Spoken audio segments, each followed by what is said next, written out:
Alright, so here's a update on improvements to the flute. First of all, just make sure this is straight up and down, and then you can do whatever you want back here. Make sure you sanded it so it fits perfectly on there. You don't want any leaks. And tie it down really good. What else is there? Okay, so Bill Hughes showed me a new way of putting the holes on there. The other ones I had just got from somebody else off YouTube, but these ones seem to work better. This mark right here shows the center from the very edge of there to the end of the flute. Okay, you don't want any holes on the center. So what you do is you find the center of your flute after you kind of got the basic note found. Find that, and then move down, you know, a quarter to half. This is a ½ inch. I might move it up a little bit so I can make that hole smaller. What happens is if you move the hole down, you have to make it bigger to compensate. If you move it up, you get a higher note. So then you can make the hole smaller. So I'll probably move all three of these up a little bit and then make them all smaller. So find the center, move down a little bit so you don't have a hole in the center, because that's where, you know, the vibrations are occurring, you know, the waves, and you don't want to interfere with that. The distance between the holes is on a smaller flute, like 1 1/8. If you do bigger round flutes, probably go more up to 1 1/2. And again, you can adjust where they are by making the holes bigger or smaller. But he recommended, like on a flute this small, like 1 1/8 to 1 1/2 distance between the holes. Then from the center up, I moved 1 inch, and again the distance is 1 1/8 between these. This one right here, this was the original size hole. I did like a 0.22, almost, you know, 1/4 of an inch, and this is slightly high. So I'm going to move that down just a tiny bit, and that should fix that one note. Still sounds good. The rest, in order to tune it, I just kept filing the holes bigger and bigger and bigger until it was in tune. So, and then we have the 6 holes instead of the 5, and that hole is really nice to have because you can do a little half step with it. Alright, let's say this is your flute.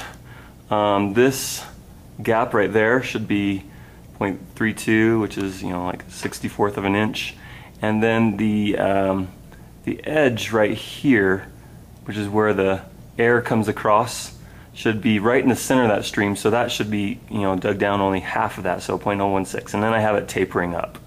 It's not necessary, but it makes it look good.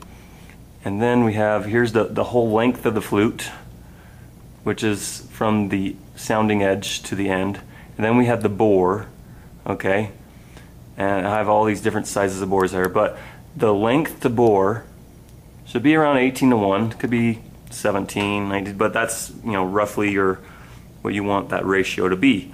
Now because of that, you have to have different sizes of tubes for different notes. So if you have a really small, like a 1 1/2, you can get a D or an E.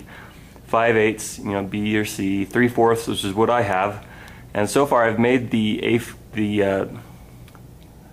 flat and the A. I'm going to go for a B flat next, so it can be a little bit lower sounding flute.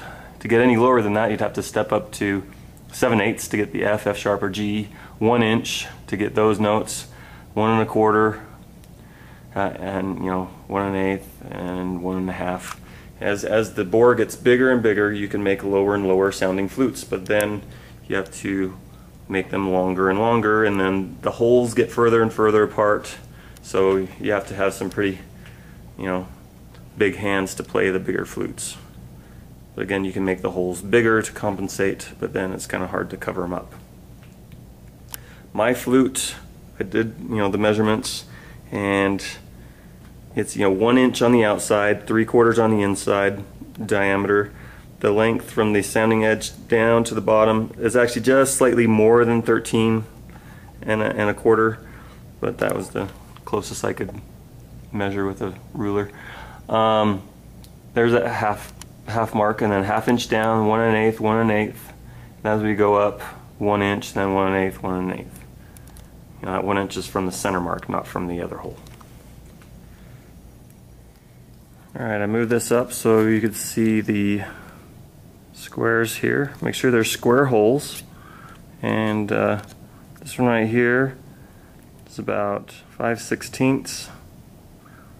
Okay, this one's 5/16 wide this way, and 7/32 this way. Okay, and same with this one. So both of those are the same.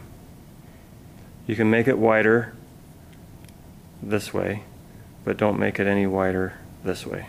The 7/32 is very critical. When cleaning the inside, do not use alcohol or any type of cleaner that evaporates really quickly. Use specialty plastic cleaner that's meant for acrylic. Otherwise, you will crack the plastic. It doesn't usually crack, even being a little bit rough with it.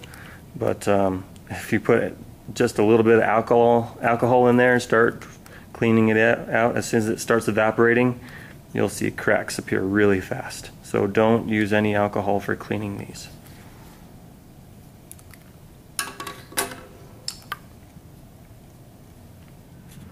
Here's an example of what happens if you clean it with alcohol. The cracks spread really fast, and then once they meet each other, it just snaps. Okay, now if you remember in making the flute, you don't need the entire cork, and you need to cut it down. Well, a lot of people would think you just sand it down, and that would be great. We can sand it, but your fingers are going to be way too close to the belt. That's not safe. It's possible, but I wouldn't do that. So just take a piece of pipe, put it in there. That way your fingers are way back here. Okay? And then sand it down.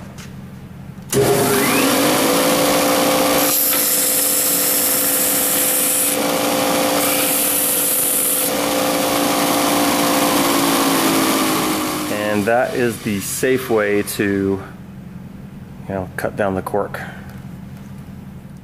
Okay, what we have here is the progression of notes as you go up the scale, all the half steps. So you go A, B flat, B, C, C sharp. As you go up the piano, if you play every single half step, you would go around like that. Like 11 steps. So it'll be 12 total to get back to where you began. So the Native American scale, if you look it up, it says 3 2 2 1 2 2, and there's all sorts of scales, and you'll see these numbers, and what they represent is the distance between the notes. So if you notice, the first one is 3, so we go 1 2 3. So the first note on my flute, with all the fingers down, is the A. As soon as I lift up one finger, it jumps up to the C, which is the 3. Then the next is a 2, so you jump up 2, and then you get the D. Another 2 to the E, and then it's a 1, which is the F, and then we go another step of 2, which gives you the G. That's why I have the stars there. And another step of 2 to get back to the A again. So that's how you get the 3 2 2 1 2 2 steps for the Native American scale. There are other scales out there, and they'd have different combinations of numbers, but they would all eventually get you back to the note that you started on, hopefully. So yeah, if you wanted to make a different flute that had more of a Asian sound to it, you could look up the scale that they have and put the holes in different places for that. Anyway, those are some of the things that I learned from Bill Hughes, and hopefully it will help you out. Another thing is you need a tuner, and when I looked for tuner apps for my phone, the first one I tried was Pro Tuner, this first one here, and it works okay. even when I paid the $1 to upgrade it to the better version, it's not quick enough. It doesn't tell you the note fast enough. And so Bill uses this one. It's called Clear Tune, and that one is way better. It adjusts a lot better for your flute. So here's mine. It should be an A, so let's see if it's still an A.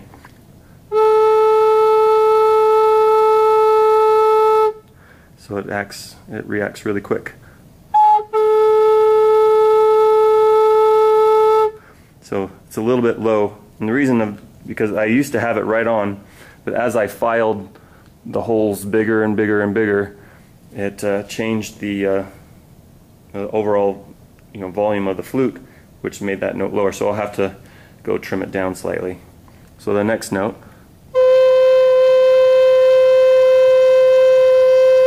which is the C, the next one should be D. Well, they're all the same off, so that's good. Next one is E.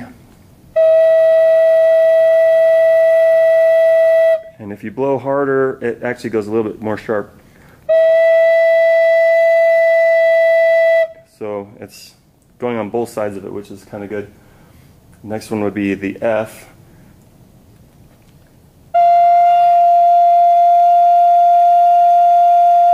Which is pretty well on tune there. And then we have the G. And then back to the A. And I think this one's going to be sharp. Yep. So that's where I need to fix the position of that hole.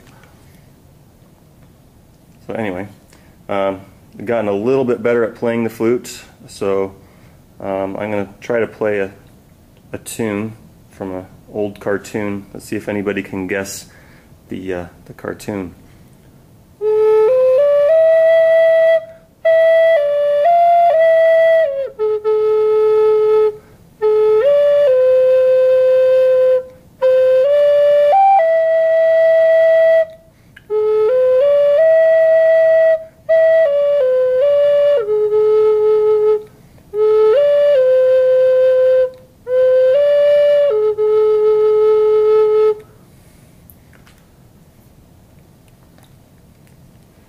Alright, anyway, so if I come up with any more improvements or procedures, I will keep you guys updated.